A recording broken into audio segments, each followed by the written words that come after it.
বিসমিল্লাহির রহমানির রহিম। সুপ্রিয় শিক্ষার্থী, আশা করছি তোমরা ভালো আছো।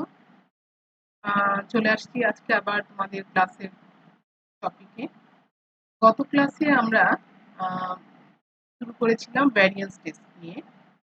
আজকে আমরা ভ্যারিয়েন্স টেস্ট গত ক্লাসে আমরা মোটামুটি সবগুলো ভ্যারিয়েন্স টেস্টই আমরা কাজ করেছি, সিঙ্গেল, ডাবল, মাল্টিপল। আজকে আমরা কোরিলেশন এবং রিগ্রেশন কোএফিসিয়েন্ট নিয়ে কথা বলবো এবং এর মধ্যে তোমাদের এর আগে যে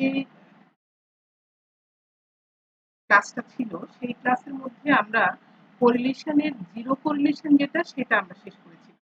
আজকে আমরা পরবর্তী যে টেস্টগুলো আছে সেগুলো নিয়ে কথা বলবো। প্রথমেই আমরা যাই যে গত ক্লাসে আমরা যেটা ছিলাম সেটা হচ্ছে জিরো কোরিলেশন, অর্থাৎ কোনো এক দুটো ভ্যারিয়েবলের মধ্যে কোরিলেশন আছে কিনা সেটা টেস্ট করা।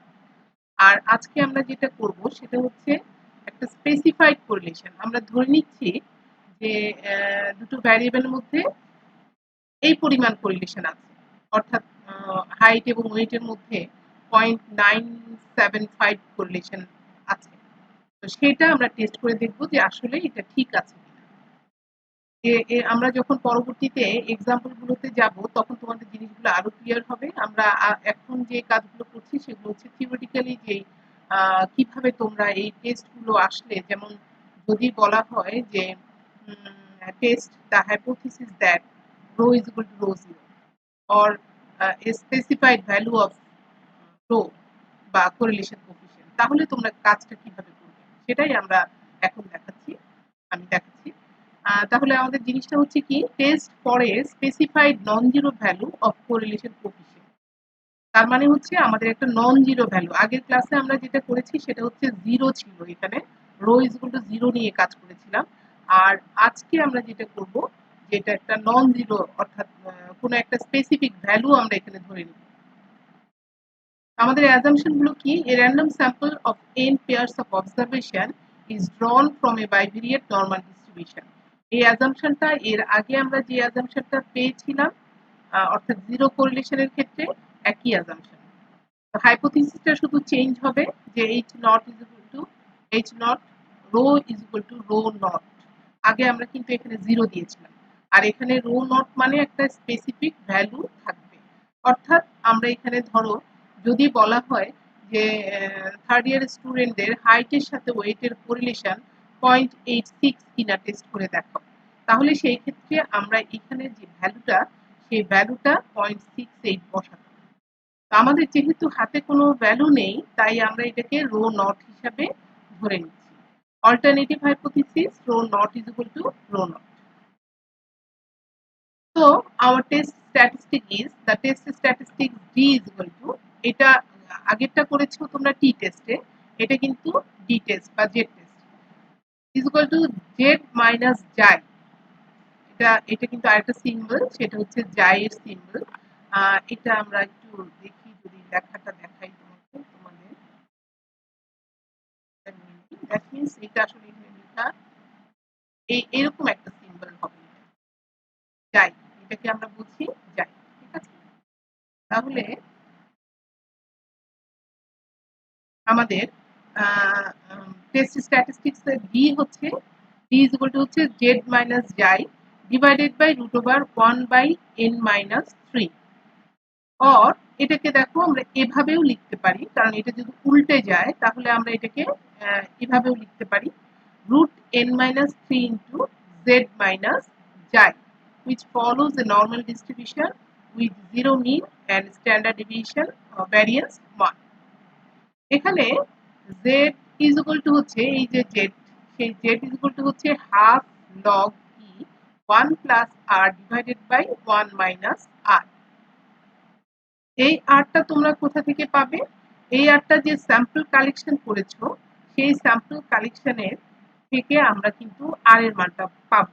তার মানে হচ্ছে তোমরা যে কোরিলেশন বের করেছো এর আগে, r is equal to summation xy minus summation x into summation y divided by n, এইভাবে যে একটা রুট দিয়ে নিচে, এভাবে যে তোমরা কোরিলেশন কোএফিসিয়েন্টের যে ভ্যালুটা ফার্স্ট ইয়ারে যে কোরিলেশন কোএফিসিয়েন্ট বের করেছো সেই কোরিলেশন কোএফিসিয়েন্টের ভ্যালুটা তোমরা এখানে বসাবে।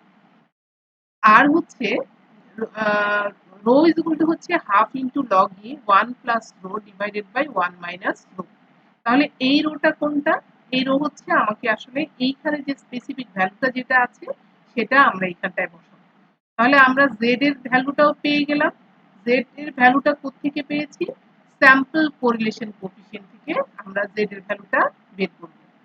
আর রো এর ভ্যালুটা যেটা সেটা আমরা বের করব পপুলেশন কোরিলেশন কোএফিসিয়েন্ট যেটা সেখান থেকে।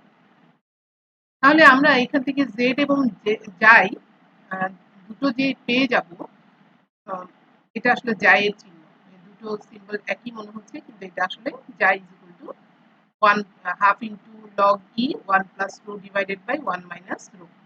তাহলে এখানে আমরা ডি টেস্টের মধ্যে জেড, এখানকে জেড এর যে ভ্যালুটা আমরা পাবো সেই ভ্যালুটা বসাবো। আর এখান থেকে যে যায়ের যে মানটা সেই মানটা আমরা এখানে বসাবো। আর নিচে root n minus three. N হচ্ছে নাম্বার অফ পেয়ার অবজারভেশন, অর্থাৎ আমরা এখানে যে কয়টা এখানে আমরা বলেছি এন পেয়ার অফ অবজারভেশন। আমার যদি 20টা ভ্যালু থাকে তাহলে আমার এন হবে 20 বা 20। এন যদি 30 থাকে তাহলে এখানে এন 30 হবে। তাহলে আমরা এইভাবে রেজাল্ট গুলো আমরা এখানে বসিয়ে দিব।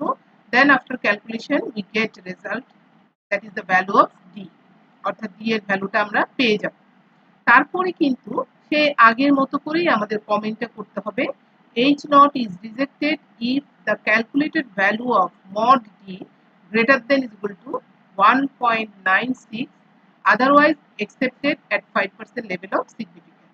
তার মানে হচ্ছে আমরা এখানে 5% লেভেল অফ সিগনিফিকেন্সে জেড এর ক্যালকুলেটেড ভ্যালুটা পেয়েছি হচ্ছে কত? 1.96। আর আমাদের সরি টেবিল ভ্যালুটা পেয়েছি আমরা 1.96। আর এখান থেকে আমরা যে ক্যালকুলেটেড ভ্যালু সেই ভ্যালুটা হচ্ছে মড টি। যদি এই ভ্যালুটা বড় হয় greater than 1.96, then we have to reject our null hypothesis.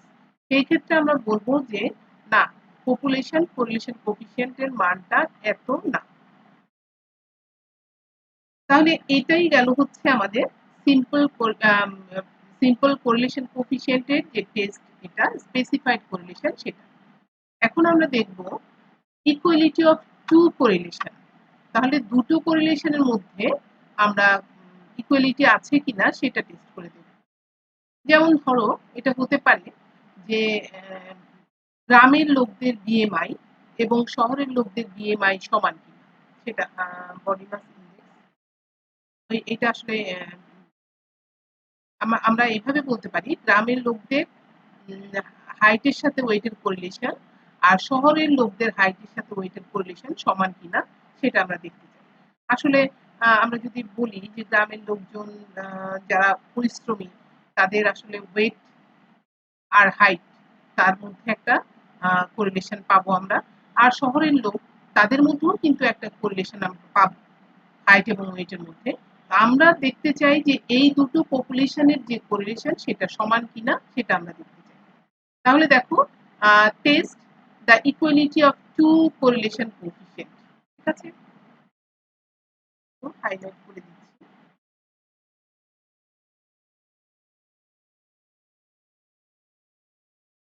Test the equality of two correlation coefficient. Okay, এখন দেখো আমাদের আমরা আমরা যে হাইপোথিসিসটা ধরেছি, অ্যাজাম্পশন ঠিক আগের মতোই। আগে ছিল আমাদের একটা স্যাম্পল, আমরা n পেয়ার অবজারভেশন বলেছিলাম। এখন two random sample of n1 and n2 pairs of observation are selected from two bivariate correlation normal distribution। তাহলে আমরা এখানে কিন্তু একটু ডিফারেন্ট আছে। সেটা হচ্ছে কি, আমরা আগে নর্মাল ডিস্ট্রিবিউশনের থেকে একটা স্যাম্পল নিয়েছিলাম যেটাকে আমরা বলেছিলাম n n pair of observation. আর আমরা এখন বলছি যে টু বাইভেরিয়েট নর্মাল ডিস্ট্রিবিউশন, দুটো বাইভেরিয়েট নর্মাল ডিস্ট্রিবিউশন থেকে আমরা দুটো পেয়ার অফ অবজারভেশন, দুটো র্যান্ডম স্যাম্পল নিয়েছি।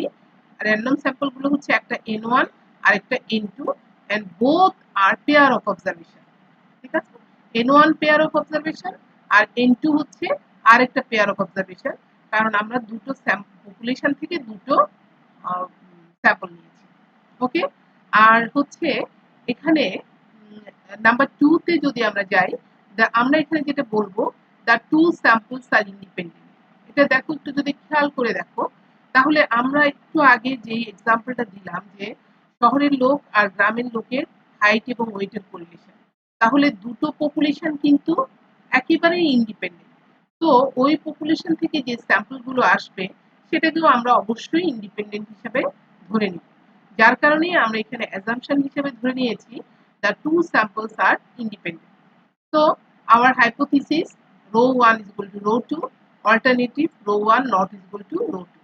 তোমরা একটু খেয়াল করলে দেখবে যে এই যে equality of two mean, equality of two variance, equality of two correlation coefficient, পরে আমরা আসবো প্রপোর্শনের ক্ষেত্রে, সব ক্ষেত্রেই কিন্তু আমরা এখানে ইকুয়ালি ধরে নেই আর অল্টারনেটিভে নট ইজ ইকুয়াল টু ধরে নিই।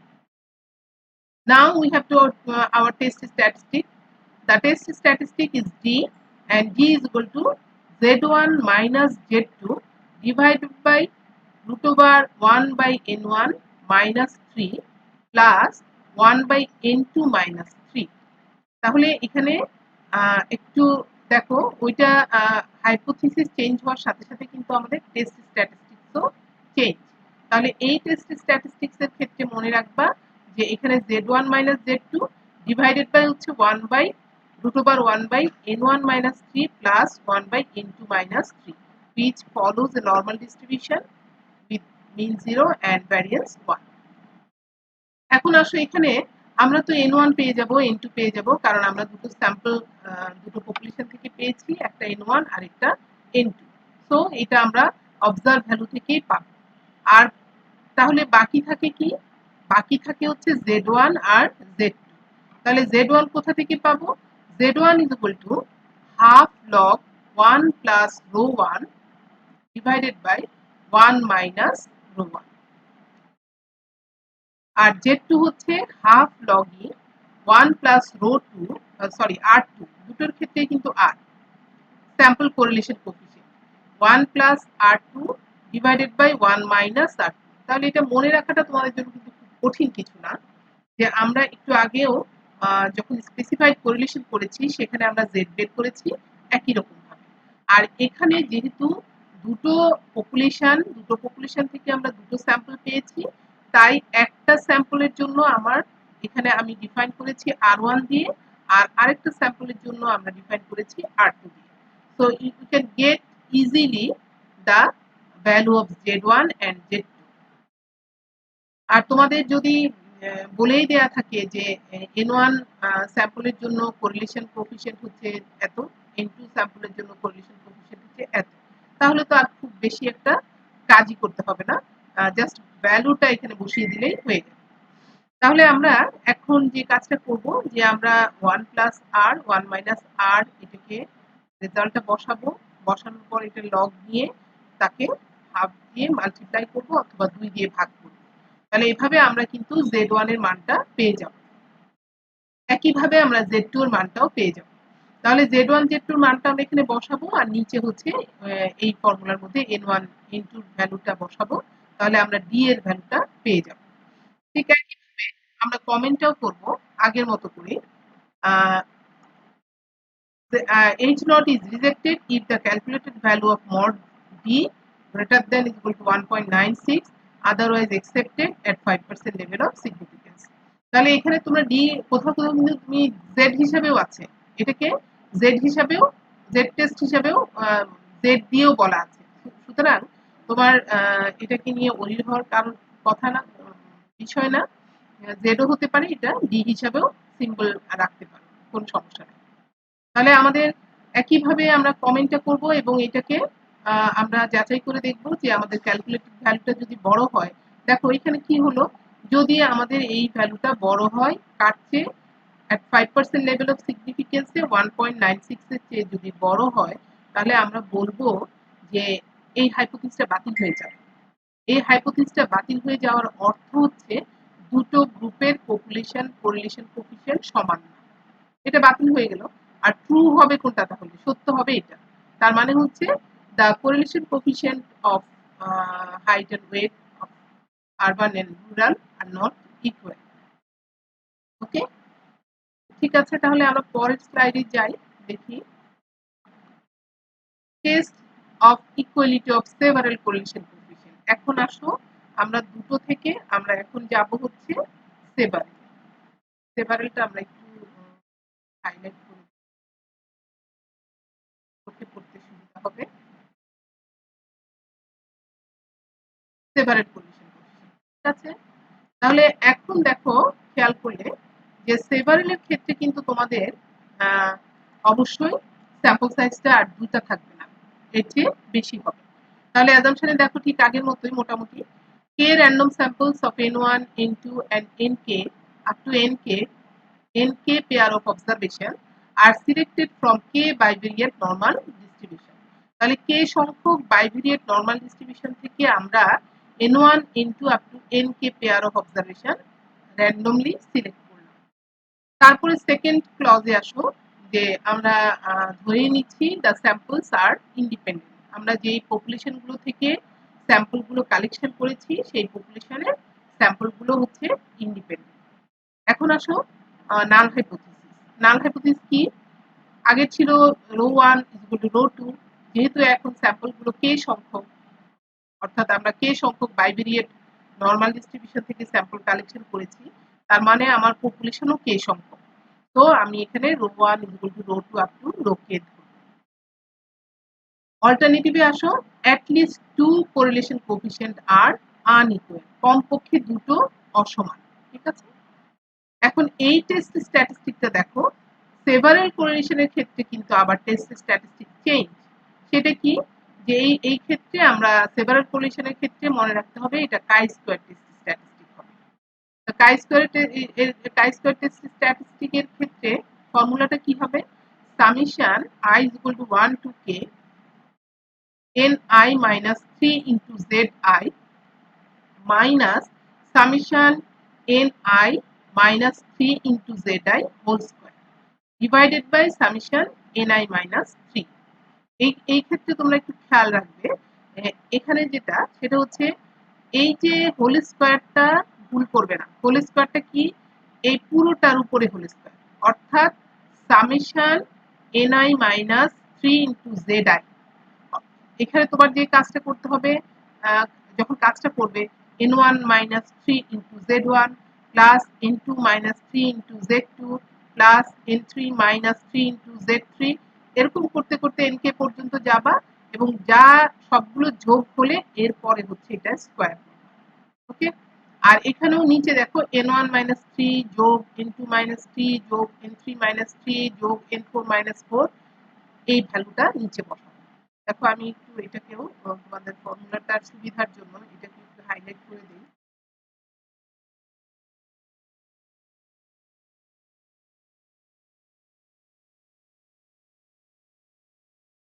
তাহলে তোমাদের ভুলে যাওয়ার চান্সটা কম থাকবে। ওকে, এটা কিন্তু এখানে মাইনাস সাইন আছে। এখন তোমাদের যে কাজটা করতে হবে, ফর্মুলা কিন্তু ভুল করা যাবে না। ফর্মুলা কোনোভাবেই ভুল করা যাবে না। এই জন্য তোমাদের যে কাজটা করতে হবে, ফর্মুলাগুলো লিখে লিখে মনে রাখতে হবে এবং ফর্মুলা মনে রাখার কোনো বিকল্প নাই, মনে রাখতেই হবে। তাহলে দেখো এটাও কি করছে, এটা অ্যাপ্রক্সিমেটলি কাই স্কয়ার ডিস্ট্রিবিউশন ফলো করছে, তার ডিগ্রিজ অফ ফ্রিডম হচ্ছে k মাইনাস 1। ওকে, তাহলে আমরা এখানে দেখো একটু খেয়াল করলে আমাদের লাগছে কি, যখন তুমি ম্যাথমেটিক্যালি এক্সাম্পল নিয়ে কাজ করবে তখন তোমার যে জিনিসটা লাগবে সেটা হচ্ছে শুধু জেড আই।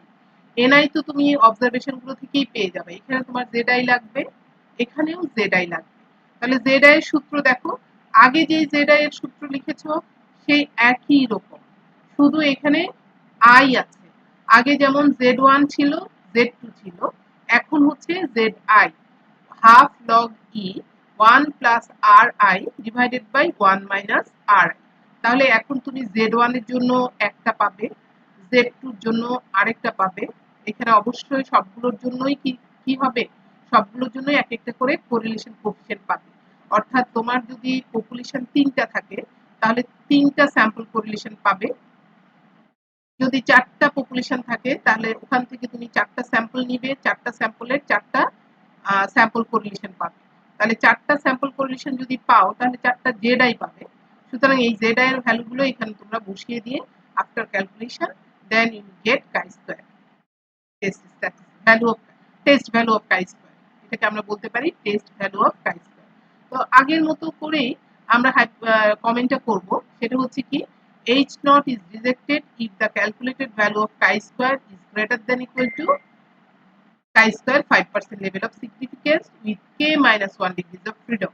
তাহলে এখানে chi square আমরা যে কাজটা করব সেটা হচ্ছে যে chi square এর সমান অথবা তার চেয়ে বড় অর্থাৎ 5% level of significance A 5% level of significance A chi square এর যে ভ্যালুটা পাবো সেটা যদি এটার চেয়ে ছোট হয় ক্যালকুলেটেড ভ্যালুর চেয়ে, অথবা আমরা বলতে পারি যদি ক্যালকুলেটেড ভ্যালুটা এই ভ্যালু টেবিল ভ্যালুটার চেয়ে বড় হয় তাহলে আমরা হাইপোথিসিসটাকে রিজেক্ট করে দিই, otherwise we accept the null hypothesis.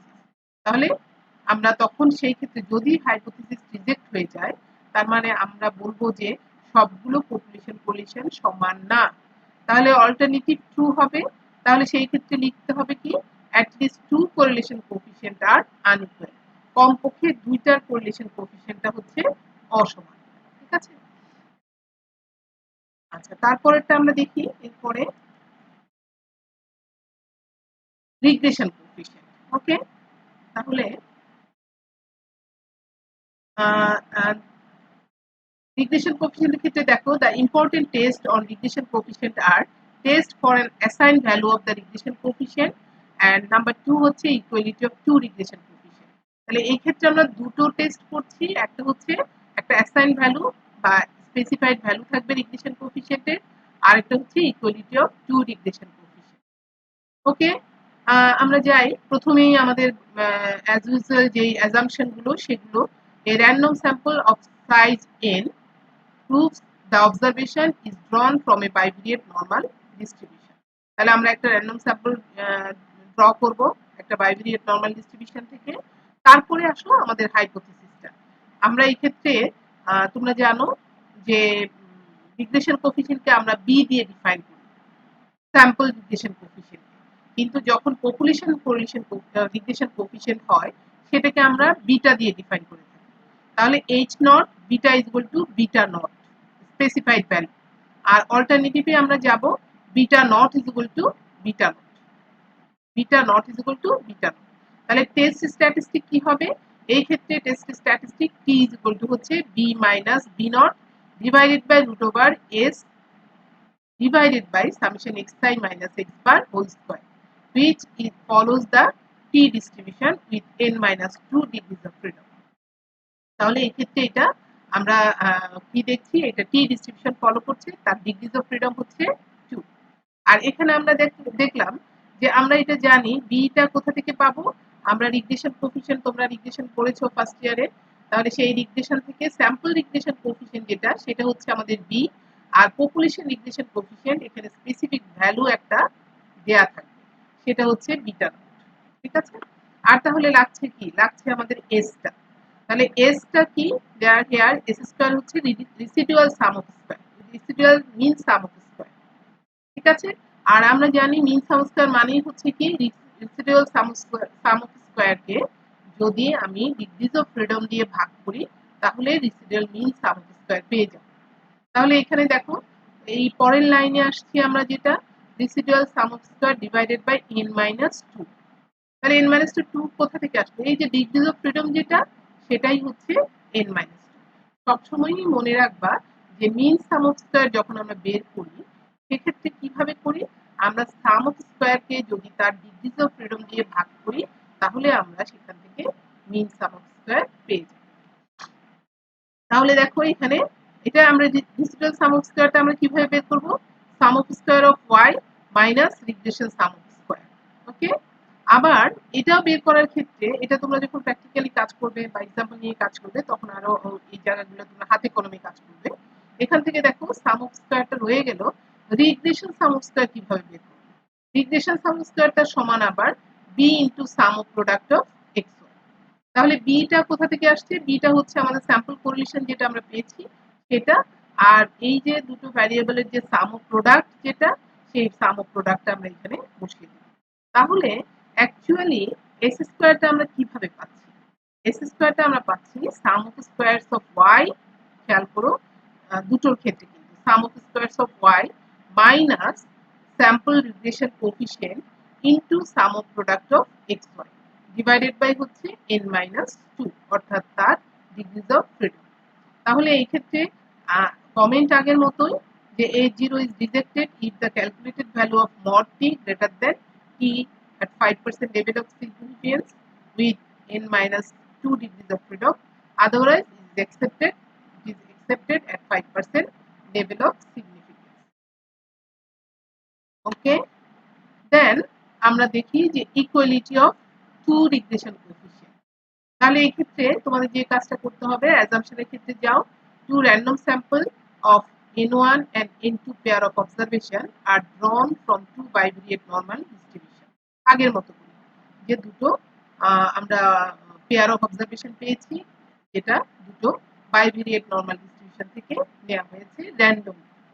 আর আরেকটা যেটা অ্যাজাম্পশন সেটা হচ্ছে টু স্যাম্পলস আর ইন্ডিপেন্ডেন্ট, এটাও আমরা আগে বলে আসছি। ওকে, এখন আসো এইচ নট কি? এইচ নট হচ্ছে beta 1 is equal to beta 2, আর গতানুগতিক ভাবে h1 ইজ ইকুয়াল টু হবে beta 1 not is equal to beta 2। এই ক্ষেত্রে টেস্ট স্ট্যাটিস্টিকটাও কিন্তু ঠিক, কিন্তু তার টি এর চেহারাটা আবার ভিন্ন। এই ক্ষেত্রে কিরকম? b1 minus b2 s into root over 1 by summation xi1 x1i minus x1 bar plus 1 by summation x2i minus x2 bar whole square with degrees of freedom হচ্ছে কি n1 plus n2 minus 2। কেন? কারণ তোমাদের n1 আগেরটাতে ছিল n minus 2। n minus 2 কেন? আমরা জানি যে পেয়ার অফ অবজারভেশন ছিল আমাদের n, কিন্তু ওখানে কিন্তু দুটো ভ্যারিয়েবল ছিল। রিগ্রেশন কোএফিশিয়েন্টের ক্ষেত্রে বলো বা কোরিলেশন কোএফিশিয়েন্টের ক্ষেত্রে বলো, দুটো দুটো ভ্যারিয়েবল নিয়ে আমরা কাজ করেছি, তো যার কারণে n মাইনাস 2 ছিল। আর এখানে দেখো, এখানে n1 এর জন্য আমাদের n1 হলো, কিন্তু n1 এর জন্য আমার কি দুটো কোরিলেশন, দুটো রিগ্রেশন সরি দুটো ভ্যারিয়েবল কাজ করবে, আর n2 এর ক্ষেত্রেও দুটো ভ্যারিয়েবল কাজ করবে। তাহলে এটার জন্য হচ্ছে 2 মাইনাস, এটার জন্য 2 মাইনাস। এই কারণে এখানে ডিগ্রিজ অফ ফ্রিডম হয়ে গেল n1 plus n2 minus 4।